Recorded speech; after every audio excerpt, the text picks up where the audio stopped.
Welcome back. You're still tuned into Trading Hour. It's at 19,255 on the index, so things are holding up very well ever since that gap up opening that we did get. Mid-caps also almost 300 points higher, and across the board, it is largely a green screen. But let's talk about the markets a little bit more and invite our guest. We have Devang Mehta, Director, Equity Advisory at Spark Private Wealth, joining us to discuss where things could be headed from here on.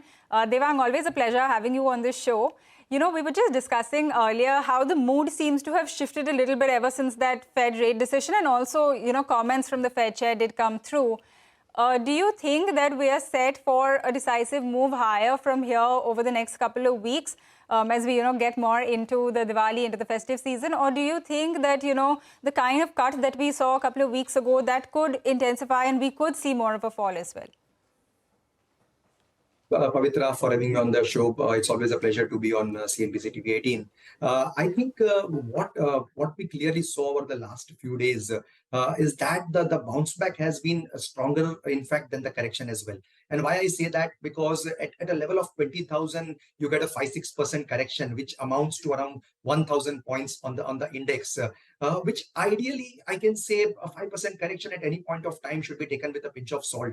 And people are just coming in and buying in. The domestic liquidity has been huge. Look at the SIP figures, look at the domestic institutions buying every single day. I think there's a lot of appetite for good businesses. It's the character of the market right now, which is buy on dip, though it may sound cliche. But most of the people who are waiting on the sidelines were sort of waiting for this type of correction. In no way I'm saying that probably the short-term bottom is in place. That's for sort of more so complacency shouldn't set in. But most importantly, I think still the global asset allocators are not yet sure about what type of allocation they are going to make. Once this is clear, I think in the next 3-6 months, withstanding the general elections as well as the state elections, I think there will be a flurry of flows which would come into the Indian markets. The sense one gets here is we are into the result season. There have been certain hits and misses. But most importantly, the Indian parameters, be it PMI, be it the GST numbers, be it the direct tax numbers and the corporate tax numbers, I think everything is positive. Road numbers, railways, port traffic, railway traffic, air traffic. My sense is that we are getting into a good period. Yes, the festive demand has also kicked in. So capex, consumption, credit growth around mid-teens, 15%. I think we are probably getting into a good period as such. Devang, morning. We've seen a bit of a correction in the EMS companies, so Sirma, SGS Tech, Keynes Technology, because there was a margin miss in the Q2.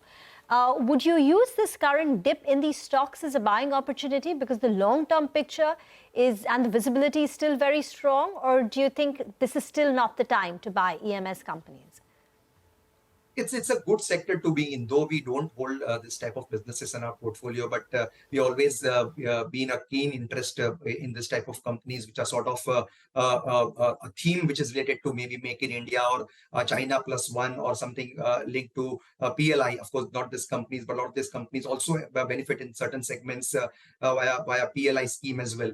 So yes, a margin miss at this point when the stocks were a little more high in terms of valuation is demanded, because there was no margin for error in this earnings season. Also, you are seeing that because the sentiment was not so great, if there is a little bit of miss on the margin as well as on the profitability, I think all these companies are correcting. But in fact, one very important point is that companies which are coming up with good set of numbers were also not getting rewarded barring the last 2-3 days. So yes, I think these are companies which are interesting, but one has to look at valuations in context of that. And a lot of these themes which I talked about, the PLI, Make in India, China Plus One, or MNCs setting up shop in India and giving a lot of production linked work. I always maintain that India has been a back office to the world. But if India can take the 3 to 5% of the manufacturing or the factory of the world, I think that's enough for this type of companies.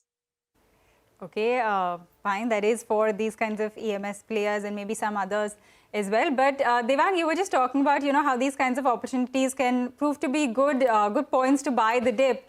What would you look to buy when you do get a dip, or, for the dip that you did get?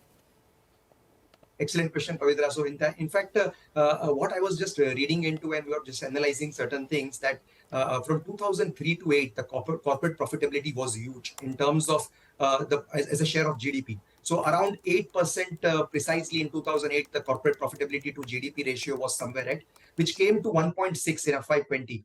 And right now, as we talk, it's getting towards 4%, and in fact, more than 4%, the corporate profitability to GDP. Now, why I'm talking about this is because I think at levels of the market where we are, and the rally that market has seen over the last couple of years, it's very important to not get carried away and buy companies which show you corporate profitability as well as cash flows. That's very important, because most of the rallies in companies where there was turnaround, where there were high debt companies, probably seem to be somewhere at levels where there could be some risk to them. So ideally, companies where there is good corporate profitability enhanced for the next 3-5 years, there's something to look at. The spaces which we look at are, again, may sound a little cliche, but credit growth is one space. Again, banks are a clear proxy play to play that. Corporate banks, corporate franchises or corporate lenders will also come to play, because we are seeing a private lending capex coming out. We are seeing government capex, state governments as well as private. And I'm talking about this since last 6 months. So I think this side of the market where you can play a lot of private banks, some PSU banks. The second is auto and auto ancillaries. I think this has seen fabulous growth. Look at the car sales numbers, be it Tata Motors, be it Maruti. Look at the margins.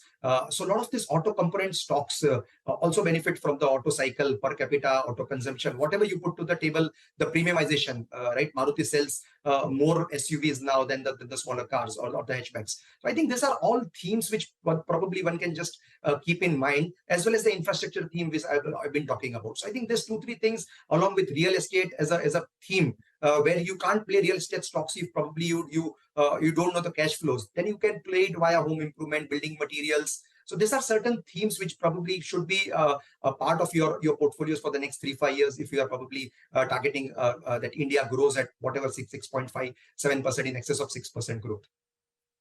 Devang, thank you very much for joining in. Need to get into a break. We'll come back with more on the market. Stay tuned.